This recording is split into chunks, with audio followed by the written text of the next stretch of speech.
Hello, and welcome to a broadcast produced by Terry Virgil. I am Terry Virgil, your host. This is Friends of Terry Virgil's um, uh, broadcast, actually. So let's go from there and talk about a few things that we'd like to in this episode.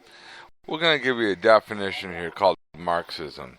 Just what is it and where it comes from. The first thing I'm going to bring up is Obama-doctrine.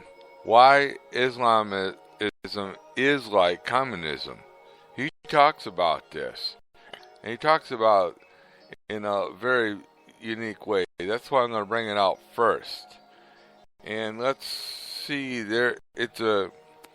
Let me put it into perspective. Communism is the same as Marxism, with a little exception. Marxism talks about socialists too as well.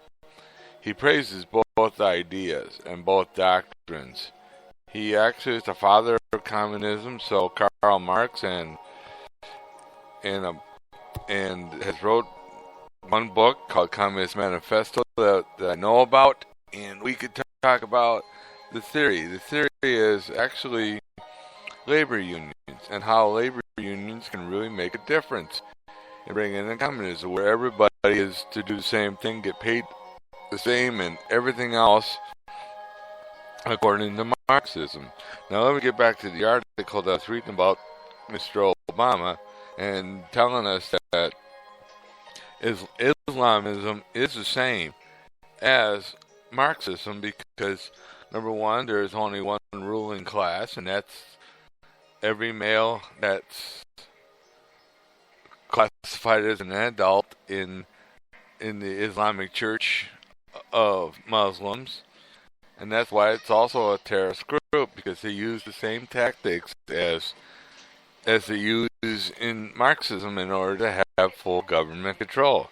They behead people, they'll hang you, they will burn you alive. Let me give you another statistic on that.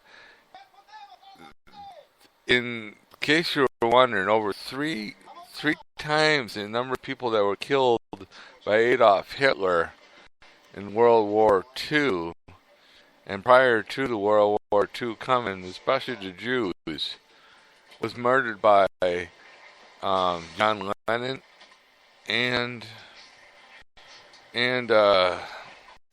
Joseph Stalin from the Soviet Union. There was a labor union there that took over Russia and decided to be, and with that labor union, they forced people to live in poverty, of course. It was a labor union style of government where everybody got paid the same, did the same thing virtually, or else the government would decide what you're going to be doing from time to time, and we could go from there. The other thing that we have to talk about with Marxism is a couple little things that we need to discuss, and we're going to discuss these things here in a few seconds. I got to do a little fixing on something. Just hold on, please.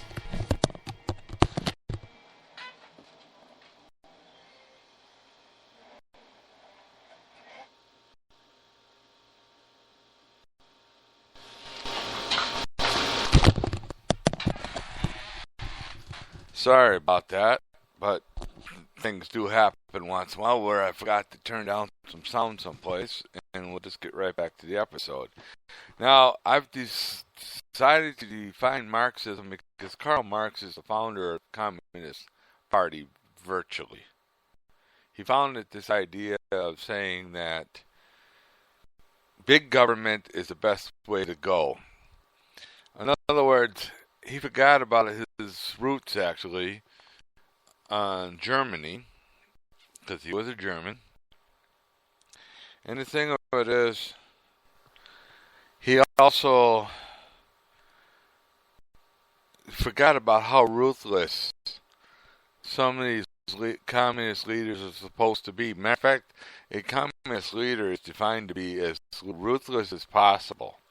I'm reading this stuff right from definitions. So there's no saying that I'm right or wrong or anything like that. I look at this, it's a political and economic philosophy. And the economic philosophy is redistribution of wealth. In other words, the rich lose their wealth, the middle class lose their wealth, and the poor actually lose their wealth. And in order to make everybody the same, they got to put everybody into poverty. And the government takes all the wealth. Poverty, the reason why I didn't say lose their wealth, is because the government feels that they could be controlled by the government a lot easier.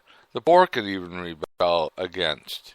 Remember what I said about Joseph Stalin murdering 3 times the number of people that Adolf Hitler killed, at least 3 times that we know about. Matter of fact, I even heard numbers into the hundreds of thousands of people got killed. Matter of fact, the one time he was having people dig a. This is true. He had people dig a ditch.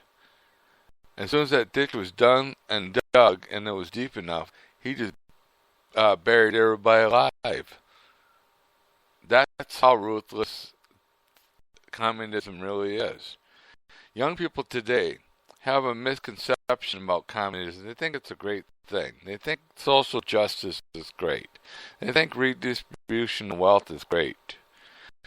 When I listen to Hillary Clinton, Bernie Sanders speak today, I'm reminded of what I read in history about communism and Marxism.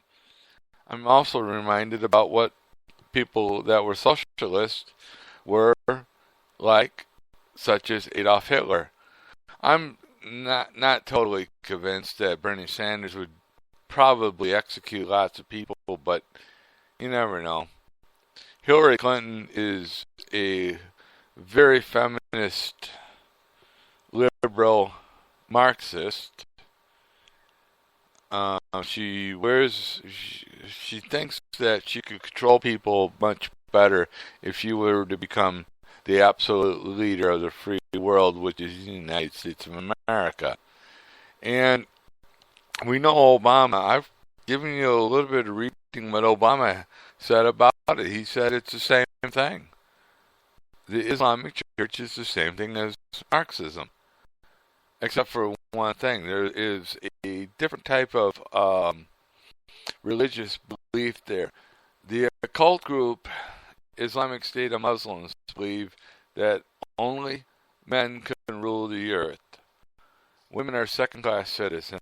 Slaves, children are to be treated like objects and possession, just like women. And yet, a woman cannot say anything. We see this in the news all over the place, but the liberal media doesn't like to pick up on this because it makes Hillary Clinton look bad. I'm not here to say that Hillary Clinton is a bad person.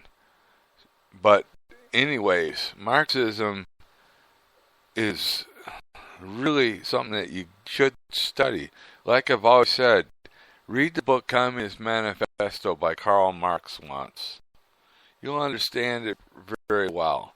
You'll understand what I'm saying has a lot of truth in it. And a person asked me today if I'd give a definition and read you guys the definitions. Finding out that Marxism, let's put it this way, it's very evil if you look at it.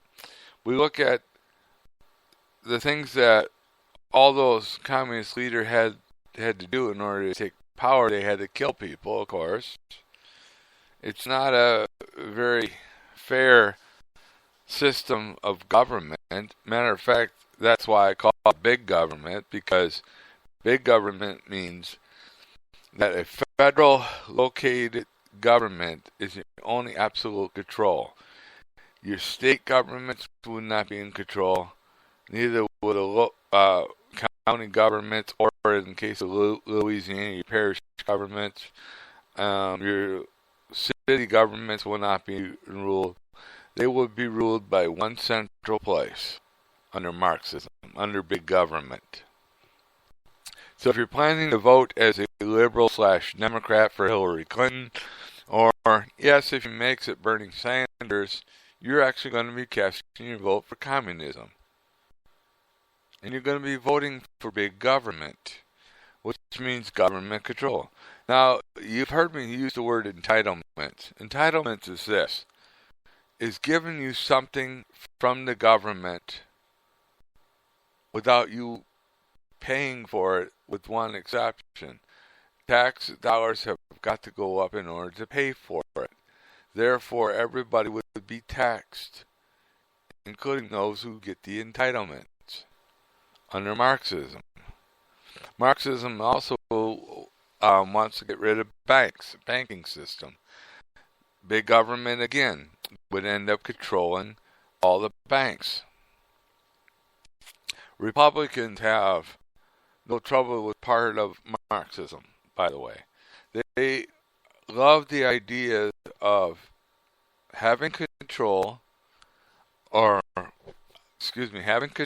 but private ownership would be okay, as long as they control what you do on that piece of private property that you own.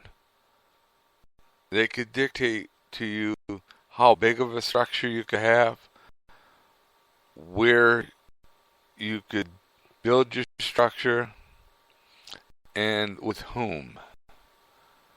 You're free to choose probably 3 different builders, but that's besides the point. The other thing that people do not understand in Marxism is education. Here's what Karl Marx said about education. Everybody is to be educated the same, and would have to include the one idea where, here's one part of the idea about Marxism. This came from the socialist point, that there be no child left behind. All schools underneath the Communist Party are to be public schools. China is a great example of that. North Korea is too.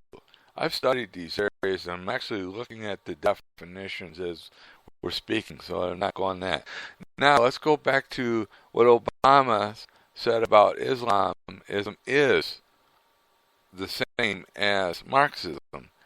All Islamic males, boys, are to be taught as if they're in a public school system.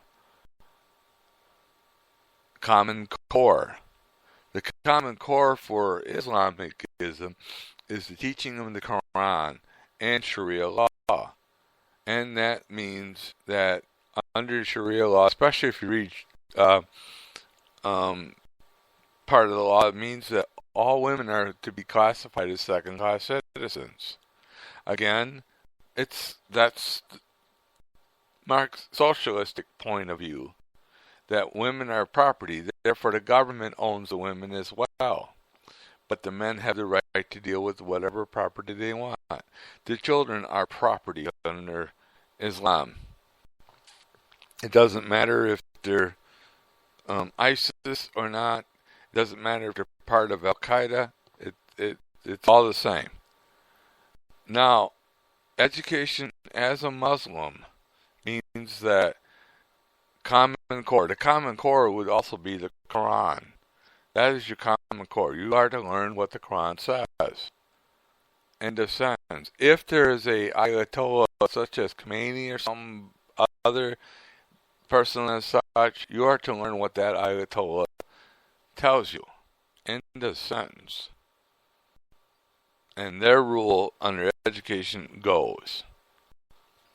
Now, the other thing is, too, women, girls are not supposed to learn a thing under Islamic law and rule. Pakistan is a good example of this. Now, let's go back to the definition of Marxism. Well, we might just say communism because it's exactly what it is. It's a social structure. It's a social structure whereby everybody is the same. If one person